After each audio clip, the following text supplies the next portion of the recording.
Izinkan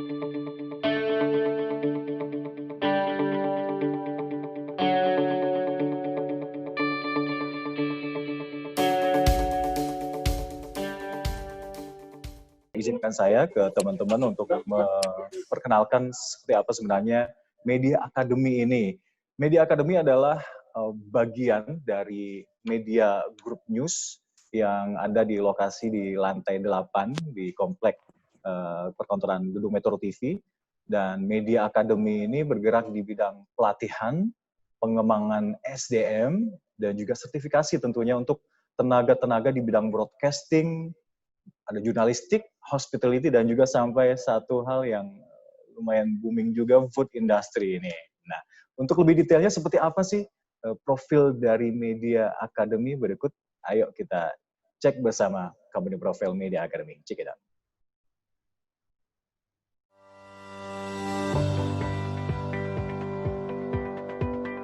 Dekade telah berganti. Di era ini persaingan akan sukses dijalani oleh mereka yang memiliki kompetensi. Media Group News, sebagai grup yang konsisten dalam cita-cita, turut serta memajukan bangsa. Membangun sebuah unit bisnis yang bertujuan untuk mencetak sumber daya manusia yang unggul. Inilah Media Academy.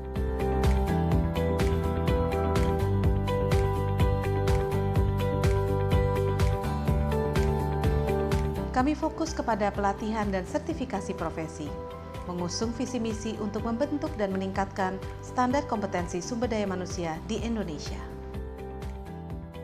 Media Academy hadir tidak hanya diperuntukkan bagi kalangan internal media group yang diantaranya media pemberitaan, industri pangan, dan hospitality.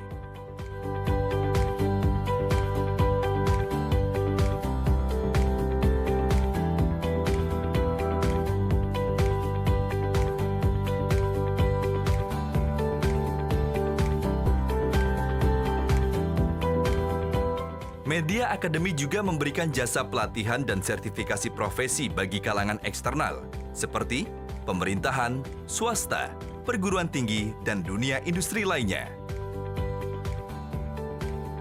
Para praktisi dan profesional menjadi asesor dan trainer ahli di Media Academy.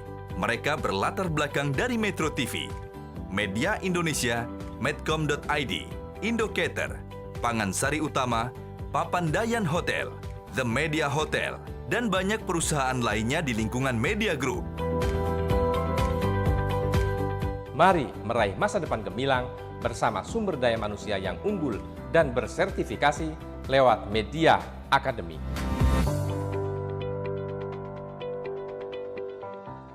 Iya, itu tadi teman-teman bagaimana sekilas terkait dengan company profile dari Media Academy, yang jelas semua jenis pelatihan, pengembangan SDM, dan juga sertifikasi untuk tenaga-tenaga di bidang broadcast dan lainnya tadi, jurnalistik dan juga hospitality, dan yang tak kalah penting tadi adalah industri pangan.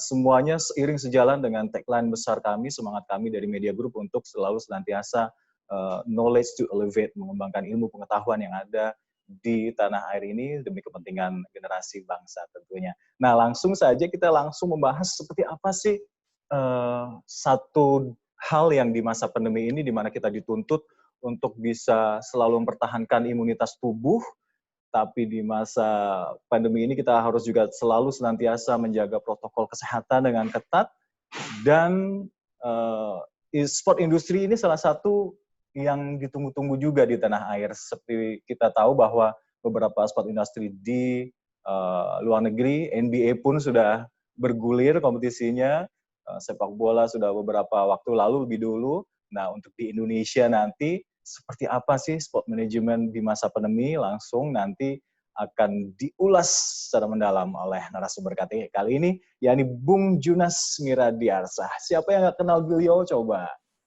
kita undang di sini. Halo, siang Mas. Junas. Halo, siang Mas. Assalamualaikum. Thank you banget loh. Waalaikumsalam, apa kabar? Sebelum Bung Junas mengulik semua terkait dengan media sport management di tanah air nanti, khususnya IBL, aku akan sharing dulu ke teman-teman di sini. Bung Junas ini, beliau sebagai Dirut IBL, sebagai suksesor dari Bung Hasan Ghazali di sekitar bulan Juli ya Bung Yunas ya, 2020. Iya, Juli Ya. tahun Tahun lalu 2019 ya. Nah, sosok beliau ini pasti nggak asing lagi di dunia basket tanah air, dan juga selain Abbas juga, selain anak basis gitu ya. hobi. Salah satu basis di salah satu band di Jakarta yang terkenal. Step Forward ya, langsung sebut mereknya ya, Bung Yunas ya. Hobi, Mas. Iya. Oke, dan mungkin nanti akan banyak yang penasaran sebenarnya seberapa jauh sih peran basket dan musik itu bagi kehidupan dan karir juga Bung Jonas. Tapi itu nanti mungkin sekitar intermezzo. Untuk itu, Bung Jonas sebelum masuk ke paparan juga, beliau juga sebagai kita kenal sangat berperan besar saat tahun 2018 lalu ketika membantu persiapan penyelenggaraan Pesta Olahraga Asia 2018 dalam kepanitiaan Komite Penyelenggaraan Asian Games Indonesia INASGOC sebagai staf khusus Presiden INASGOC. Wow, cukup membanggakan, dan itu sebagai legacy yang cukup sampai sekarang banyak diingat orang-orang ya.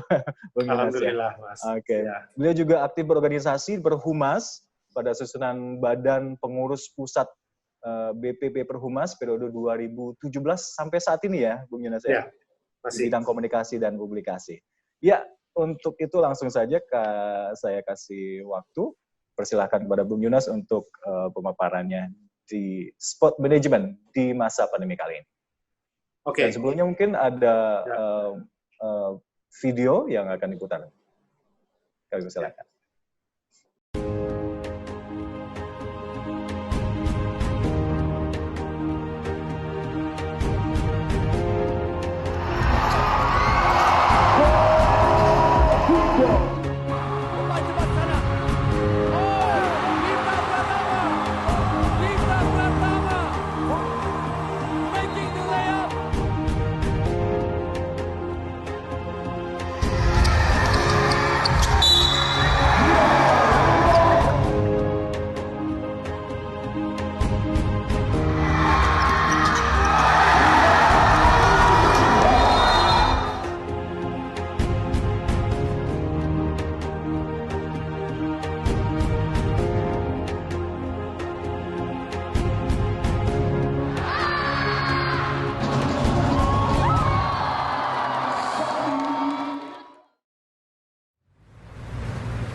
Iya, itu tadi sedikit video terkait dengan bagaimana IBL yang saya yakin banyak ditunggu-tunggu, karena banyak sekali stakeholder yang dilibatkan terkait dengan sport industri, khususnya bola basket di tanah air. Bung Jonas, kami persilakan waktunya. Baik, makasih Mas. Selamat siang. Assalamualaikum warahmatullahi wabarakatuh. Buat teman-teman Waalaikumsalam. Makasih waktunya buat Media Academy. Sebelum saya cerita tentang sports management, mungkin di awal slide saya mau share dulu untuk teman-teman seperti apa secara singkat ya yang disebut sama bisnis olahraga, supaya bisa diturunkan kenapa nanti kita memperjuangkan untuk kompetisi olahraga itu digulirkan kembali. Jadi yang pertama untuk sebuah sports industry itu, yang pertama seiring dengan kemajuan sebuah negara, bisnis olahraga itu menjadi sesuatu yang menjanjikan, gitu ya.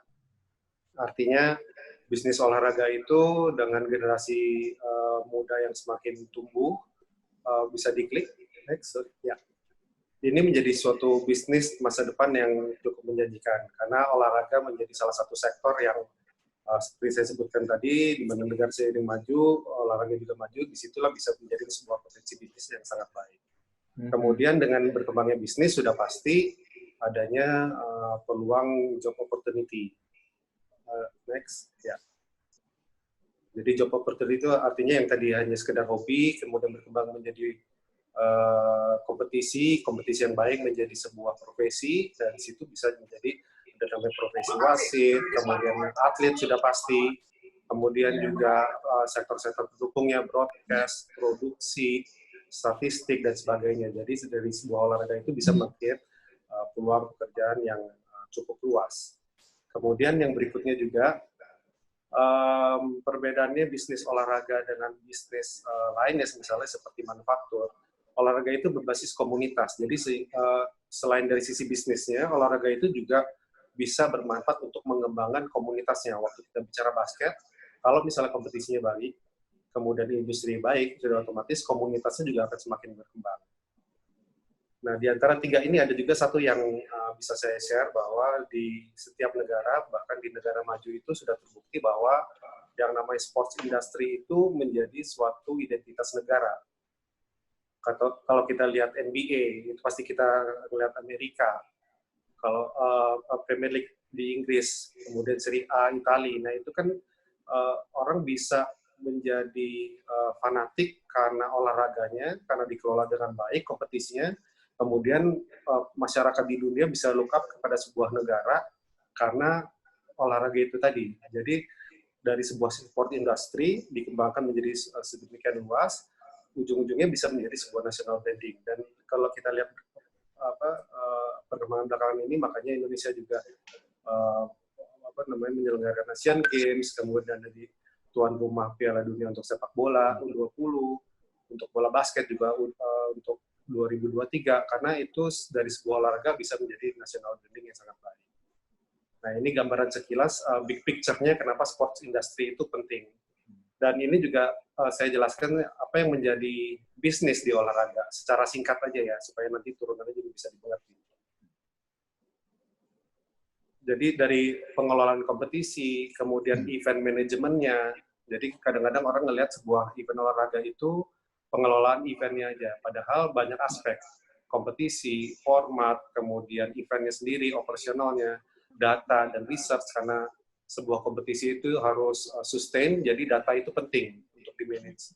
Kemudian statistik untuk mengembangkan klub dan pemain, regulasi, organisasinya juga. Organisasi itu tidak hanya manajemennya, tapi juga federasi dan semua stakeholders yang terlibat. Dari semua elemen yang bisa dilihat di layar, yang warna putih itu, bisa berpotensi menjadi sebuah bisnis. Apa saja line of business yang bisa dari sponsor, dari tiketing, dari broadcast. Kalau kita lihat di nonton sepak bola misalnya, atau nonton bola basket di tayangan TV, itu broadcast. Kemudian ada licensing, salah satu turunannya adalah merchandise. Kemudian era hari ini juga semua bergerak ke arah digital, sehingga olahraga itu menjadi sesuatu yang bisa dimonetize dari sisi media dan konten. Kemudian yang terakhir valuasi. Valuasi itu bisa valuasi klub, bisa valuasi pemain. Disinilah terjadi sebuah bisnis yang sangat potensial. Ini beberapa slide gambarnya menggambarkan tentang Liga Bola Basket di Indonesia yang namanya IBL. Tadi sekilas videonya mudah-mudahan bisa memberikan gambaran seperti apa kompetisinya. Nah, ini bahwa tidak hanya menjalankan sebuah kompetisi olahraganya saja, tapi harus dikemas menjadi sebuah entertainment, menjadi sebuah pertunjukan, sehingga bisa menjangkau orang yang lebih luas lagi. Makanya di situ kalau lihat di kiri bawah ada pertunjukan musik, kemudian dari kita melibatkan anak kecil, ada melibatkan fans, kemudian di kanan ada show dari olahraganya itu sendiri. Itulah menjadi sebuah paket yang disebut sportainment. Nah, dari sekilas gambaran tadi, nah slide ini thunderstorm lah ya. Jadi ini terjadi di semua industri, tidak hanya olahraga, tidak hanya bola basket, tapi semua terdampak karena kita temanya hari ini sport management in pandemic. Ada satu titik yang belum pernah dirasakan oleh semua, dan ini terjadi juga di bola basket. Kita akan masuk bagaimana kita menanganinya di olahraga. 13 Maret Itu di saat IBL sedang bisa dibilang lagi hot-hotnya, udah mau menuju akhir pertandingan reguler, kemudian terhenti. Waktu itu seri 7 di Malang. Kita hentikan karena kondisinya sudah tidak memungkinkan, dan waktu itu alhamdulillah kita menjadi liga yang pertama untuk memberhentikan liganya karena corona. Waktu itu di tanggal 13 Maret masih ada beberapa liga yang berjalan, dan kemudian akhirnya juga dihentikan. Ini juga memberikan gambaran situasi pada saat itu, bahwa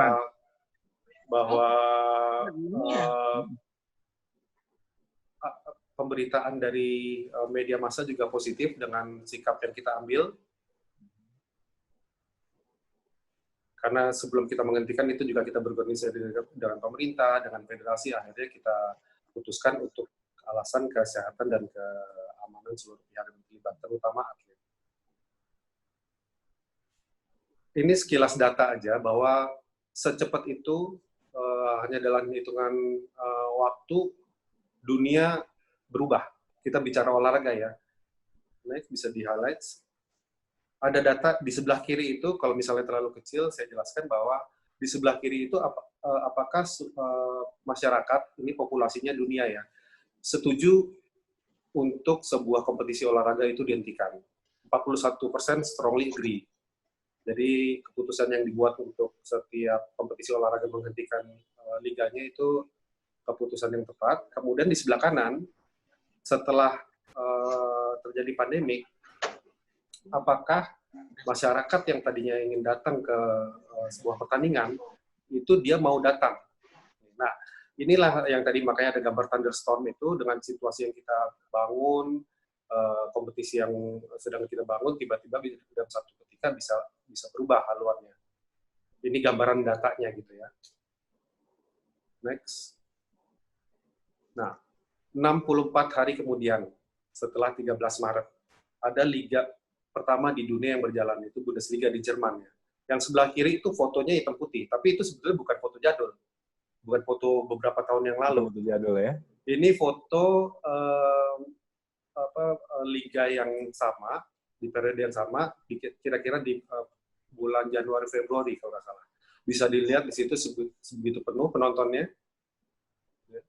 Hanya dalam waktu mungkin 2 bulan berubah semua gambarnya sebelah yang kanan. Yang sebelah kanan itu bukan latihan, bukan sparring, ya? Itu match. Match ya. Ya. Jadi ini yang terjadi di dunia ini, gambaran untuk sepak bola ya. 64 hari setelah 13 Maret. Selanjutnya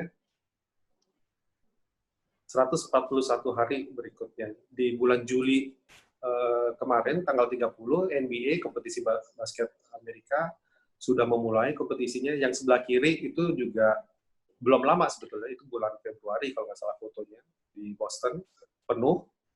Sebelah kanan nggak ada penonton. Itu ada gambar penonton, itu full digital. Jadi secepat itu transformasinya.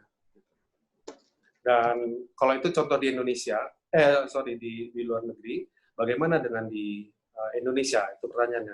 Sampai saat ini memang belum ada liga yang berjalan, tapi kita sedang mengupayakan untuk liga itu berjalan.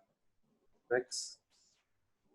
Nah, ini saya quote saja bahwa salah satu koordinasi yang dilakukan oleh IBL adalah kemarin BNPB, disampaikan bahwa penyelenggaraan IBL lanjutan ini sebetulnya cukup penting untuk membawa semangat masyarakat dalam adaptasi kehidupan baru. Saya rasa nggak hanya IBL ya, mungkin liga lain yang memang mampu untuk dijalankan kembali, ini penting untuk memberikan harapan kepada masyarakat.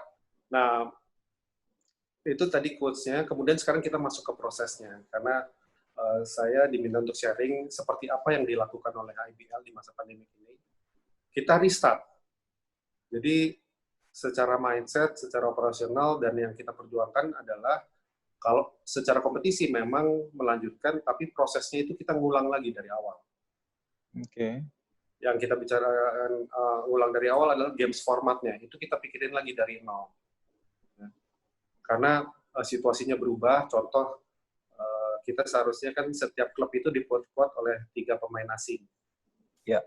Kita tahu pemain asing 90% itu ada di Amerika, kondisi kita tahu juga seperti apa, dan tersebar di beberapa wilayah.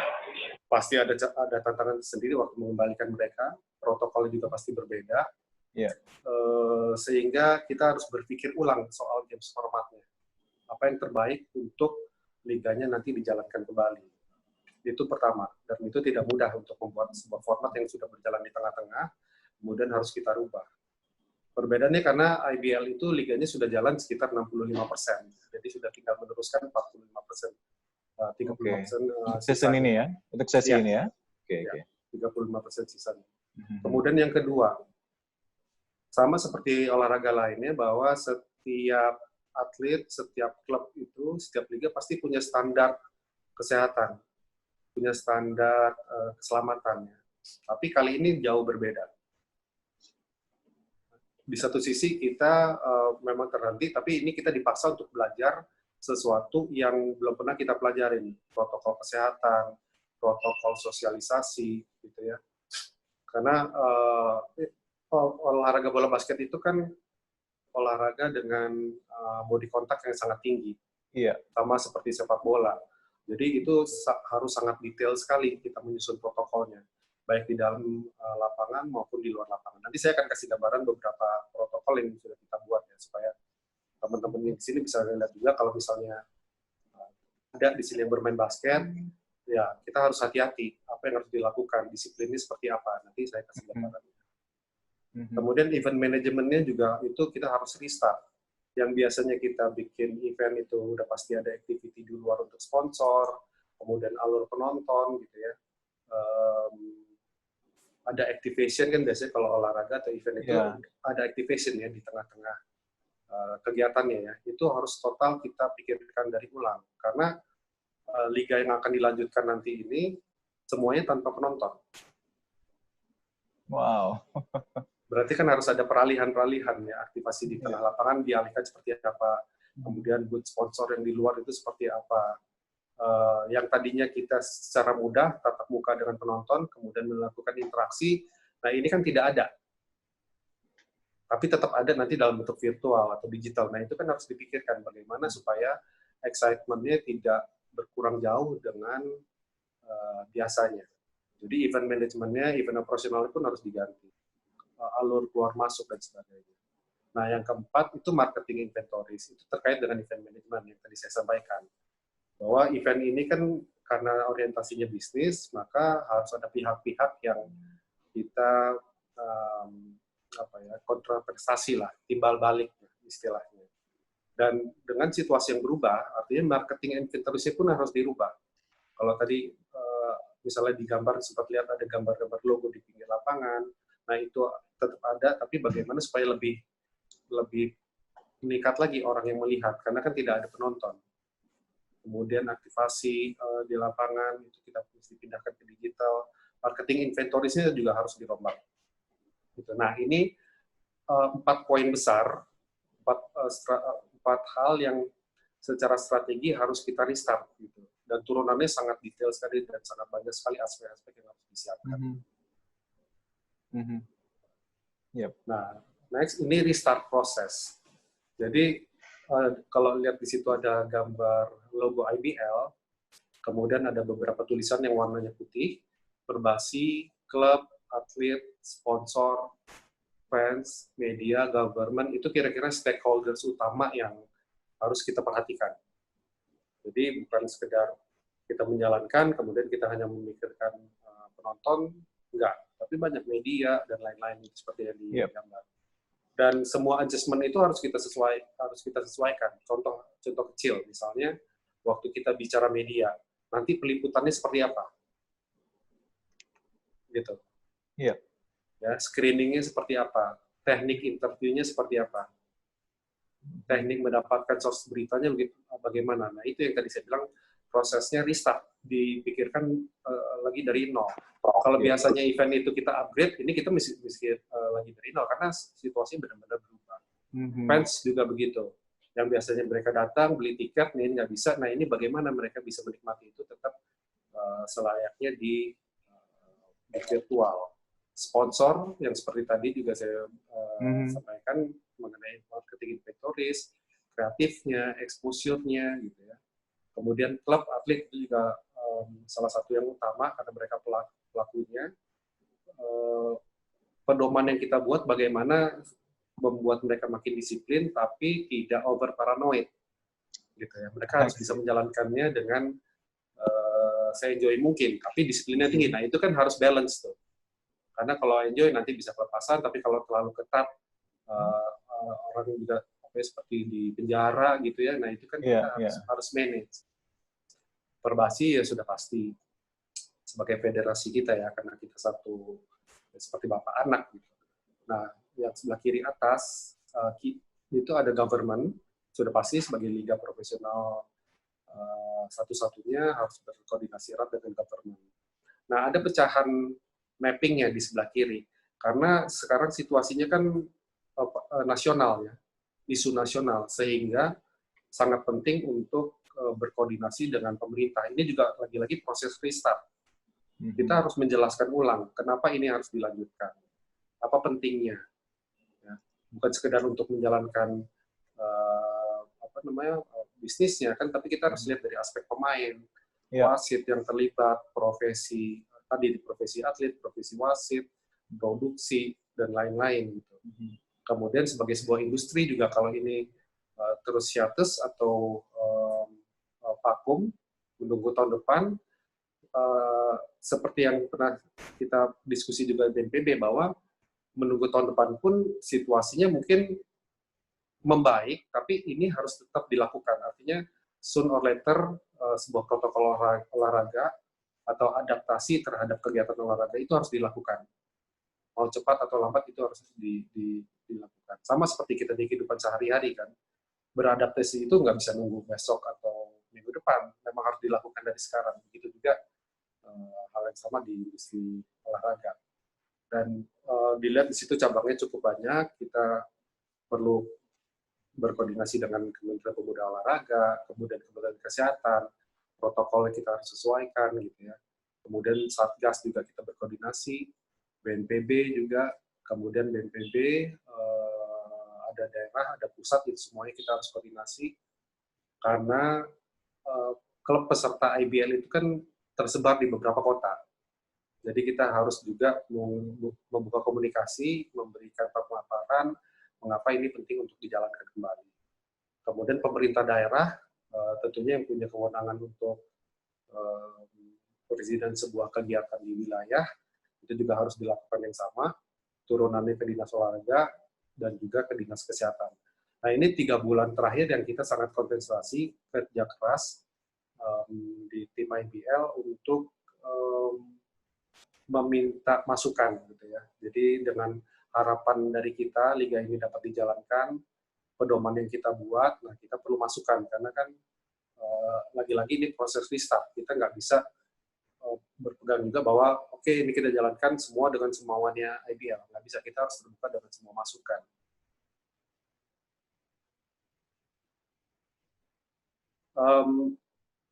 Salah satu kunci untuk kegiatan olahraga baik basket maupun yang lain, itu dituntut untuk membuat sebuah pedoman. Jadi ada Bible-nya. Ini yang sudah kita buat bulan lalu dan kita sudah serahkan ke pemerintah. Ada 2 pedoman besar yang kita buat. Yang pertama adalah yang atas, itu untuk berkegiatan kembali atau memulai latihan.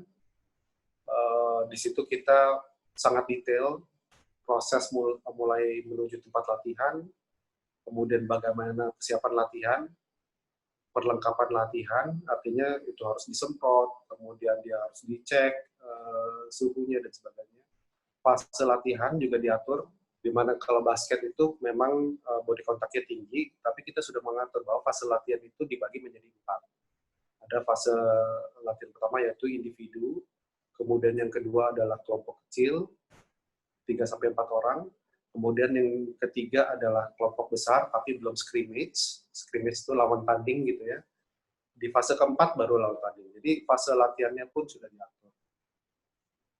Setelah latihan juga, jadi kita membuat pedoman setelah itu mereka, contoh kecil ya, misalnya mereka latihan di lapangan Kelapa Gading atau latihan di lapangan Senayan. itu kita tidak berbolehkan mereka penggunaan loker bersamaan. Kemudian cara mencuci tangannya, cara mengganti bajunya itu semua diatur. Dan setelah latihan ada sistem monitoringnya juga berkala. Setiap minggu setiap klub diminta untuk melakukan laporan kepada liga. Itu baru untuk yang latihannya saja. Yang bagian bawah itu pedoman untuk penyelenggaraan kegiatan. Yang isinya mulai dari mereka berangkat dari mes atau dari kota keberangkatan menuju ke Jakarta untuk pertandingan nanti. Kemudian proses kedatangannya bagaimana? Proses PCR sebelum berangkat, kemudian datang ada antigen, kemudian dicek suhu, masuk ke kamarnya seperti apa, proses pembersihan kamarnya seperti apa. Itu ada di pedoman itu, termasuk di bagian pedoman karantina. Operasional pertandingan juga, batasan sosial, karena setelah pertandingan kan mereka namanya manusia sosial pasti beraktivitas ya, itu kita jaga juga di situ. Dan termasuk operasional pendukung seperti produksi, transport, broadcast, media, itu semua protokol kita siapkan.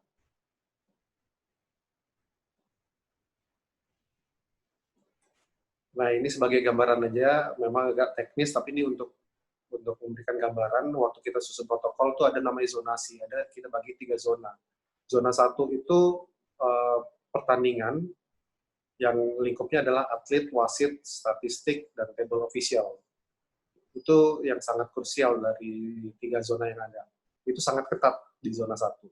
Kemudian zona 2 itu ada tempat kamera, tribun penonton yang tidak digunakan, area kerja wartawan untuk meliput, ruang TV production, itu di zona 2. Zona 1 dan zona 2 totally separate. Gitu. Jadi kita udah bikin protokolnya supaya mereka tidak bersinggungan. Zona 3 ini yang bagian luar. Itu juga kita atur di tempat ambulans, kalau misalnya ada apa-apa, tempat parkir, kemudian penjagaan, security, dan sebagainya. Jadi zona-zona ini sudah kita buat sedemikian rupa supaya bisa meminimalisir risiko yang ada. Ini juga gambaran, kita udah bikin mapping by time-nya, jam 6, jam 11, jam 2, jam 4, dan seterusnya hingga malam, dan proyeksi orang yang ada di setiap zona tadi. Jadi zona-zona itu kita udah perkirakan orangnya, sudah kita data, nggak bisa sembarang orang masuk.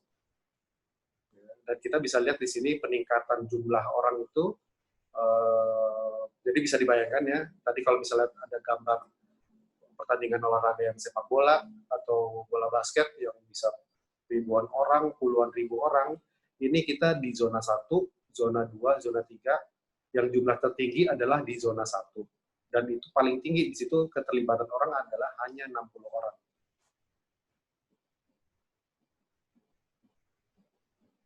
Ini juga gambaran zona 2 dan zona 3. Ini mappingnya ini udah teknis, tapi artinya begitu.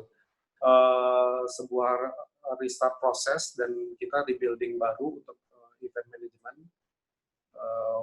Karena ini adalah hal yang sangat krusial ya, pembatasan sosial. Jadi kita harus memastikan semua proses persiapan ini dilakukan dengan baik. Dan rencananya nanti di akhir Agustus ini kita udah mulai tahap prasimulasi, sampai awal September itu simulasi akan dilakukan beberapa kali hingga mendekati sempurna pada saat Oktober nanti dilanjutkan. Nah, ini gambar aja bahwa rebuild proses juga kita lakukan, koordinasi yang tadi kalau misalnya ada gambar mapping itu kita harus ke sini, dan itu sudah dilakukan. Rebuild proses ini penting, satu untuk memberikan informasi kenapa kompetisi ini penting untuk dijalankan. Kemudian yang kedua, mempertahankan spirit para pemain, itu gambar yang bawah, kita juga koordinasi, sosialisasi supaya spirit mereka nggak turun gitu. Karena ini harus kita pertahankan agar industrinya tetap bertahan, kemudian yang di slide yang pertama tadi, bola basket sebagai sebuah kebanggaan nasional itu tidak pudar. Ini gambaran kalau tadi misalnya ada proses, sebelumnya, ada proses restart tadi, ada 4 poin, ini saya sederhanakan aja, perubahan yang cukup signifikan ya, dari sisi kompetisi yang tadinya lokal dan asing itu menjadi full lokal.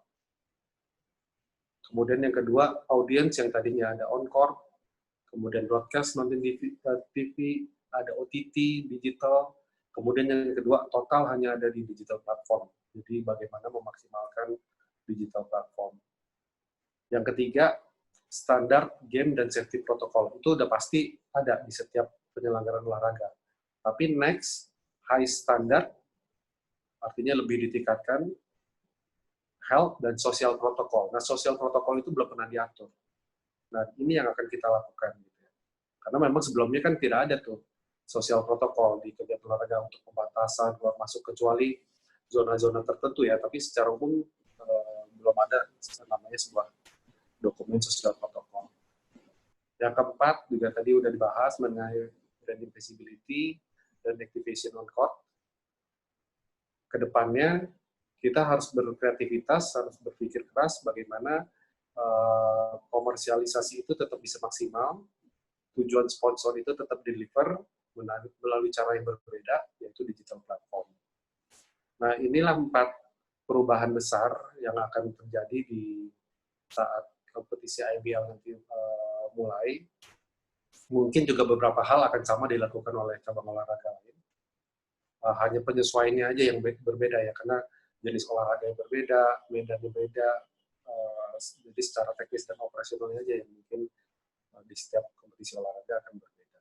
Nah, sekarang kita sudah melakukan koordinasi ke banyak pihak, kemudian klub-klub juga sudah mulai mengumpulkan pemainnya. Alhamdulillah, udah mulai beraktivitas, udah mulai latihan, meskipun belum di fase keempat, tapi artinya kita udah making good progress, gitu ya. Dan rencananya nanti kalau semuanya lancar, next, mudah-mudahan kita bisa lanjutkan kembali kompetisi IBL nanti di tanggal 13 sampai 27 Oktober di Jakarta, Kelapa Gading. Itu aja mungkin, Mas, sementara dari saya. Kalau ada yang mau ditanyakan, silakan. IBL untuk merestart all process gitu, sebagai upaya untuk menghidupkan kembali bisnis industri basket khususnya ini, dan nanti ya, sebagai agenda awal, di akhir Agustus sudah mulai simulasi, awal September sudah mulai simulasi dan ke tahap persiapan selanjutnya, dan targetnya adalah Oktober nanti sudah bisa bergulir lagi, Bung Junas. Iya, rencananya begitu. Jadi sekarang kita udah targetkan waktu di tanggal 13 Oktober itu lanjutkan kompetisi. Nah, sekarang ini kita terus mendetailkan, kemudian misalnya seperti besok juga kita koordinasi dengan lintas kementerian dan lintas dinas untuk terus mendetailkan rencana-rencana kita. Gitu. Ya, tapi ya. Di situasi seperti ini kita juga sadar bahwa apapun rencana yang kita buat, kita tetap harus realistis melihat situasi yang ada dan harus ready untuk apapun. Ya. Yang penting spiritnya adalah kita harus tetap semangat bahwa mengupayakan olahraga itu tidak mati, gitu ya. Industrinya juga tetap hidup. Ya mudah-mudahan bisa bermanfaat lagi buat semua pihak. Amin, amin. Tapi tadi kalau saya amatin, Bung Junas, sebelum saya lempar pertanyaan kepada teman-teman yang hadir di sini, yang di webinar ini, banyak sekali kita memanfaatkan digital, khususnya untuk digital platform ini, khususnya untuk broadcasting, terus juga brand activation dan brand visibility di sini, Pak. Ya, betul. Sama kan, karena semua orang saat pandemi kan aktivitas lebih banyak di rumah, gitu ya. Meskipun sekarang udah orang mulai kembali bekerja di kantor, gitu ya. Ada yang di rumah, ada yang di kantor, tapi tetap untuk sebuah kegiatan olahraga kan mereka tidak bisa datang langsung untuk nonton. Jadi udah satu-satunya cara adalah memaksimalkan upaya kita di digital, sosial media, website, dan sebagainya. Sejauh mana, Bung Junas, untuk menghidupkan kembali nasib bergulirnya 45% session ini, sejauh mana protokol semuanya tadi untuk merestart proses tadi mengacu ke NBA mungkin? Mengacu NBA gini, kita memang adaptasi pedoman-pedoman yang ada ya. Banyak liga yang kita pelajarin. Jadi dalam menyusun itu, pertama kita melihat acuan pada WHO, kemudian FIBA sebagai induk internasional. FIBA, induk internasional juga sudah mengeluarkan protokol. Federasi kita, PP Perbasi juga sudah mengeluarkan protokol. Kementerian Kesehatan, Kementerian Pemuda dan Olahraga, itu yang utama kita jadikan acuan. Oke. Ya. Kemudian aspek teknis lainnya baru kita ngelihat apa yang ada di NBA. Gitu. Aspek operasionalnya, kemudian aspek pertandingannya, jadi semua kita combine. Dan untuk menyusun itu kita, karena ini bicara tentang kesehatan ya, dan kita kan sebetulnya core-nya bukan di kesehatan, kita di penyelenggaraan olahraga. Makanya kalau tadi lihat itu waktu ada gambar cover-nya, itu disusun bersama rumah sakit, ya karena kita harus berkoordinasi dengan yang expert. Dan begitu jadi pun, kita terus minta masukan dari Dinas Kesehatan, Kementerian Kesehatan, supaya dokumen itu semakin sempurna. Oke, baik. Bung Junas dan juga teman-teman yang berpartisipasi di webinar kali ini, ada satu pertanyaan, ini digital platform apa saja yang akan dipakai agar membuat fans IBL ini bisa menonton pertandingan nanti? Oke. Jadi yang pertama, semua tayangan pertandingannya itu akan dipastikan dapat disaksikan di website kita, iblindonesia.com. Website ya, iblindonesia.com. Oke. Ya. Kemudian juga di YouTube, IBL TV. Kanal YouTube-nya, IBL TV. Oke. Ya. Dan ada beberapa pertandingan pilihan yang akan ditayangkan di salah satu stasiun televisi yang memang sudah menjadi partner kita. Ya. Okay. Yang memang sudah dari awal musim. Dan ada juga dari partner kita yang memang sudah membeli rights konten ini untuk disiarkan di layanan TV kabelnya. Asik. TV kabel. Oke, Bung Jonas. Ada satu lagi dari Andre, dari Atmajaya nih. Untuk penonton, apakah berarti menjadi penonton virtual seperti yang NBA lakukan di Orlando? Terus bagaimana mekanisme penonton virtual kemudian? Oh, oke. Itu bagian dari kreativitas ya. Jadi banyak cabang olahraga, basket, sepak bola juga kalau nggak salah ada beberapa yang melakukan bahwa virtual itu dihadirkan di lapangan untuk memberi tambahan semangat kepada pemain. Gitu. Itu bisa dilakukan, cuman kita terus terang belum sampai situ, ya, karena ini kita masih aspek kesehatannya dulu yang kita lagi dalemin. Tapi yang pasti untuk bisa ditonton tayangan pertandingannya itu dulu yang kita utamakan. Kalau misalnya kehadiran secara virtual di lapangan itu udah bagian kreativitas lebih lanjut ya. Itu sebagian dari kreativitas ya. Saya yakin. Ya. Karena kan sekarang ada yang pakai video ya, ada yang pakai boneka, ada yang pakai papan, macam-macam kan. Betul. Oke, ini dari Jayendra Fahlevi. Bung Jonas, apakah para atlet yang diikutsertakan Liga nanti tetap menjalani karantina 14 hari sebelum atau setelah match berakhir? Karena dalam basket kontak fisik tak bisa dihindari antar pemain. Betul, jadi kita udah siapkan juga. Contohnya seperti sekarang, waktu mereka mau memulai kembali fase latihannya, itu mereka harus PCR dulu semua. PCR ya? Ya, mereka PCR, jadi untuk memastikan mereka kembali dalam satu lingkungan yang sama dan sama-sama sehat. Nah, nanti waktu menjelang pertandingan, kan ada di beberapa kota klubnya akan datang ke Jakarta. Kemudian ada juga klub yang memang sudah tinggal di Jakarta. Tapi dimanapun mereka, pada saat mereka mau datang, mereka harus memastikan dulu hasil PCR-nya negatif. Oke. Yep. Nah, jadi mereka harus tes PCR dulu, kemudian ada hasilnya, mereka baru diizinkan untuk masuk ke lokasi karantina. Nah, konsep karantina itu nanti hotel semua atlet, semua pihak yang terlibat, ofisial, panitia, dan sebagainya, itu akan di satu hotel yang sama. Dan hotel dikhususkan ya? Ya, dan hotel itu juga akan satu gedung dengan lapangan pertandingannya. Gitu. Jadi untuk minimalisir nggak ada transportasi, kemudian aksesnya juga kita bisa pisah. Di hotelnya pun kita udah simulasi untuk prasimulasi menyiapkan akses-akses yang terpisah, atlet dengan tamu lainnya. Kemudian koridor kamarnya juga terpisah, akses ke lapangannya dan kembali ke hotel itu terpisah. Wow, pasti hotel tempat menginap tadi sudah dipilih agar jadi satu komplek bangunan dengan tempat akan bergulirnya kompetisi nantinya. Ya, betul. Okay. Dan mengenai PCR tadi, mereka tes, kemudian negatif, mereka berangkat, datang, mereka akan dites lagi. Kemudian begitu arrival langsung dites lagi juga? Mereka dites, kemudian mereka menginap, mulai pertandingan, Hari 1, hari 2, hari 3, 4, hari ke-5 akan ada tes lagi. Gitu. Wow, hari ke-5 ada tes lagi. Yap. Ya. Pokoknya begitu ketat ya untuk protokol kesehatan ini, disiplin tinggi, tapi tadi seperti Bung Yunas bilang, jangan parno. Semacam itu. Ya, sama ini kuncinya bahwa protokol itu kan panduan ya. Jadi misalnya bisa dibilang pagar-pagarnya. Kuncinya adalah aktor yang menjalankan, baik atlet, ofisial dan sebagainya. Disiplinnya itu harus dari diri mereka sendiri, dari kita semua lah yang terlibat. Itu kuncinya. Jadi kalau misalnya protokol udah dibuat sedemikian rupa, udah dibuat seketat mungkin gitu ya, tapi secara individunya tidak punya disiplin yang tinggi, nah disitulah celah terjadinya risiko.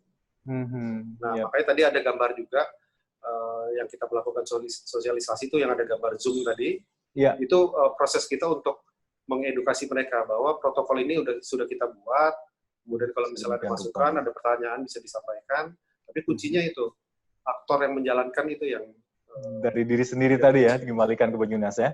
Iya. Oke, baik. Ada pertanyaan lanjutnya dari Karin dari Binus University. Bung Yunas, basket kini sudah menjadi salah satu hal yang sangat diminati saat pandemi ini. Bagaimana IBL dapat memanfaatkan momen pandemi ini sekaligus untuk merangkul fans ataupun non-fans saat season IBL kembali bergulir? Oke. Jadi dari 13 Maret yang lalu, itu kan berhenti secara kompetisinya. Tapi media komunikasi kita lewat sosial media ya, sekarang ada Instagram, ada Facebook, ada YouTube, dan sebagainya. Sampai hari ini kita sama sekali nggak berhenti. Gitu ya. Kita terus bikin tayangan ulang pertandingan yang lalu, kita bikin highlights. Tetap engage ya Bung Yunas ya, engage-nya tetap dipertahankan ya. Kita bikin profile ya, terus kita bikin top action dari pemain-pemain yang bintang dari setiap klubnya. Karena kita ngelihat begini, masa pandemi ini justru dari satu sisi bisa dilihat sebagai peluang. Artinya peluang ya. Waktu orang tidak beraktivitas, orang semua ada di rumah, berarti kan itu potensi kita sebetulnya untuk lebih mengenalkan bola basket melalui media digital ini. Nah, itu yang kita lakukan. Dan yang kedua, supaya nanti begitu liganya ini alhamdulillah bisa berjalan lagi, penonton yang biasanya menyaksikan atau yang tidak menyaksikan itu sudah mengenal gitu melalui media sosial yang kita bangun, pemain-pemainnya, hero-heronya gitu. Oke, iya. Bung, ada lagi dari Ibu Emilia Basar dari Siprocom. Bung Yunas setuju bahwa kreativitas dibutuhkan untuk bikin sport event virtual misalnya. Bagaimana membangun suasana nonton seru dan asik secara virtual sama seperti kalau nonton langsung? Saya sendiri tetap lebih suka nonton langsung semacam itu. Pasti. Kan sekarang kita juga udah ngerasain ya beberapa liga olahraga di dunia yang kita favoritkan, kita nonton. Ya satu kita pasti senang liganya ada tontonan lagi. Tapi kan pasti ada greget yang hilang ya karena namanya sports itu live attendance atau live nonton langsung itu memang menjadi ini sendiri. Itu pasti ada yang hilang. Jadi peralihan ke digital itu memang tidak, kalau menurut saya, tidak 100% bisa digantikan. Tapi at least ada hal-hal lain yang bisa kita coba ya. Nanti misalnya pada saat nonton kita lagi exercise nih, lagi nonton lewat channel tayangan yang tadi kita sampaikan, lewat website, lewat YouTube, tapi ada interaksinya gitu ya. Kemudian ada channel-channel lain misalnya suka dengan salah satu tim, kemudian misalnya mau tahu lebih lanjut atau mau beli merchandise-nya, ada link-nya. Kemudian ada quiz-quiznya. Pastinya butuh kreativitas yang tinggi ya. Dari kemudian broadcasternya juga lagi kita pikirkan untuk membuat suasana yang lebih seru ya. Karena kan broadcaster itu biasanya dia terbawa suasana di lapangan. Iya. Suasana lapangan itu pertandingan dikombin dengan suasana penontonnya. Waktu suasana penontonnya nggak ada kan pasti broadcasternya ada pengaruh. Nah ini yang kita juga lagi exercise. Harus ada hal-hal unik atau hal kreatif yang bisa membawa mereka semangat. Kalau mereka semangat, pasti kan bawaannya ke penonton juga. Tim IBL penonton yang di digital ya. Tim IBL welcome sekali kan dengan masukan dari rakyat Indonesia ini. Contohnya Ibu Emil Ebas ini dari dosen saya nih. Thank you Bu Emil sudah gabung di sini. Nggak nyangka kalau beliau suka basket nih. Pasti dong, kita justru perlu masukan sebanyak mungkin. Oke. Termasuk sampai suara live attendance itu kita lagi pikirkan supaya tetap ada di lapangan. Asik. Yap. Ada pertanyaan lain, Bung Yunas? Saya Aidan dari UPN. Situasi pandemi ini sangat berpengaruh pada kondisi ekonomi global dan Indonesia khususnya. Bagaimana sih upaya mendapatkan kepercayaan terhadap sponsor nih tadi terkait dengan brand visibility dan activation? Oke. Memang nggak mudah ya. Yang pertama kita harus jelaskan dulu tadi seperti di awal slide saya, kita harus sama dulu kenapa ini penting untuk dilanjutkan. Nah, dari aspek komersil, dari aspek industri, kemudian kita juga meyakinkan bahwa di situasi seperti ini seharusnya selain kita bersadar diri, melakukan disiplin dan sebagainya, tapi kita harus lihat sebagai momentum yang positif. Gitu. Kita harus lihat sebagai sisi opportunity-nya, yaitu apa? Orang perlu hiburan. Ya. Orang perlu hiburan, kemudian sekarang medianya sudah pasti digital, jadi kita sudah, kalau ini namanya sponsor kan kita bicara tentang media komunikasi ya. Nah, media komunikasi kalau tadi skater, ada di jalan, ada di kantor, ada di ini udah pasti nih medianya lewat digital. Jadi bagaimana kita tinggal memfokuskan ke arah sana. Kemudian berikutnya juga kita juga minta masukan dari sponsor-sponsor tersebut. Karena di situasi seperti ini kan setiap sponsor pasti berdampak ya, nggak hanya industri kita, semua pihak nih ada dampak. Nah, mereka ada concern apa, mereka ada objektif apa yang bisa kita bantu jawab melalui channel kita. Karena kan pasti strategi berubah ya, campaign pasti berubah. Dan standar KPI yang diinginkan oleh sponsor kan juga pasti istilahnya bisa menurunkan standarnya kan. Betul, KPI berubah. Nah itu apa kita gali dan kita sudah dapat dan kita top up ke mereka untuk menjawab solusi itu. Disitulah titik temunya. Jadi nggak hanya bisa bilang kita mau lanjutkan, tolong support ya. Tapi kita harus berpikir untuk support mereka juga supaya win-win. Artinya brand juga ada memikirkan titik kompromi di situ kan? Iya. Baik. Yunas, ada satu lagi ini. Sejauh ini adakah pemain basket IBL khususnya yang sangat terdampak dengan COVID-19 dan mendapatkan perhatian lebih dari asosiasi basket lewat bantuan santunan? Mungkin dampaknya di sini mungkin dampak ekonomi atau semacam apa gitu? Atau ada terkena COVID semacam itu? Mungkin? Kalau dari sisi kesehatan, terkena COVID, kita terus monitor, dan ini beberapa klub juga sudah melakukan cek, alhamdulillah di atlet-atlet kami semua negatif. Gitu ya. Semua negatif, oke, alhamdulillah. Kemudian kalau dari sisi ekonomi, ekonomi menjadi isu semua pihak. Ya. Nggak terlepas juga atlet, nggak hanya di IBL, kemudian seluruh dunia juga. Dan memang ada penyesuaian pada saat pandemi itu kan kegiatan tidak berlangsung, kan pasti ada penyesuaian itu sama seperti umumnya perkantoran ya, penyesuaian pendapatan dan sebagainya, dan itu sudah dilakukan. Nah sampai saat ini kita belum mendapat informasi dan alhamdulillah juga belum ada yang terdampak sangat krusial. Kalaupun ada, sudah pasti kita sebagai liga bantu, tapi concern ke sana pastinya. Pasti concern, tapi nggak lupa juga bahwa klub itu juga perlu memberi perhatian yang lebih pada pemain di saat pandemi ini. Oke.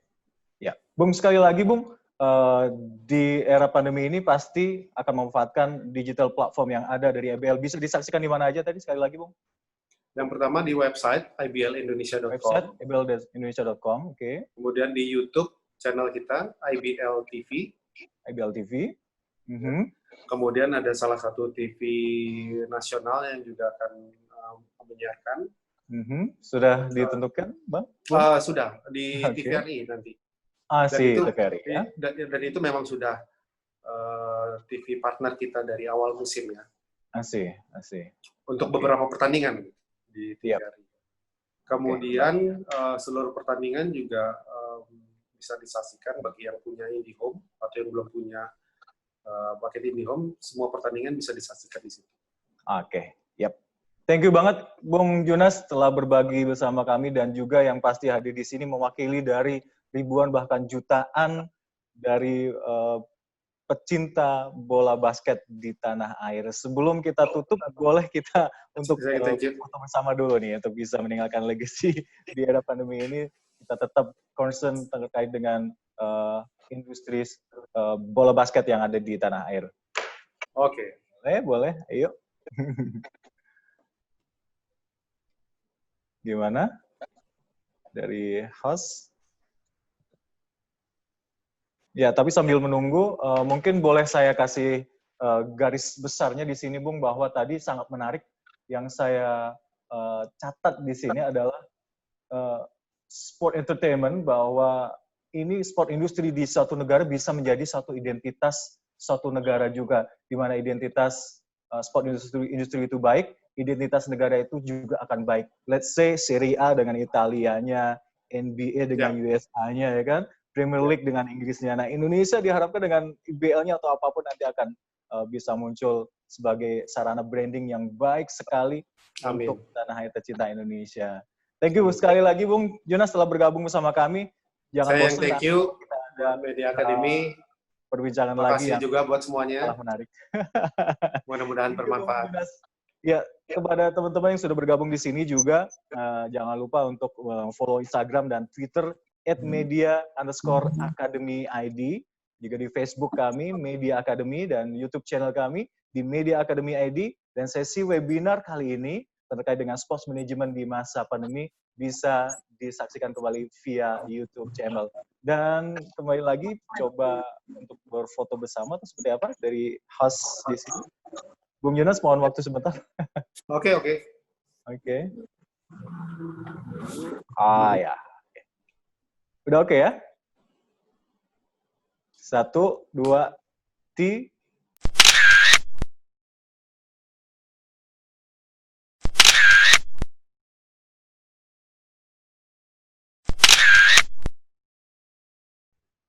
Thank you banget, pesertanya di sini. Makasih banget sekali lagi. Semoga dengan bergulirnya nanti Oktober tanggal berapa, Bung Junas? Sekali lagi, Bung Junas. 13 Oktober. 13 Oktober kita sama-sama menunggu bagaimana mohon doanya mudah-mudahan lancar semua prosesnya. Dari 45% nanti bisa bergulir dan pastinya tantangannya banyak banget. Kita support bersama kiprah dari Bung Junas dan semua tim IBL. Terus berkarya, Bung. Kami tunggu prestasi-prestasi untuk dunia bola basket di tanah air. Assalamualaikum warahmatullahi wabarakatuh. Waalaikumsalam warahmatullahi wabarakatuh. Terima kasih semua.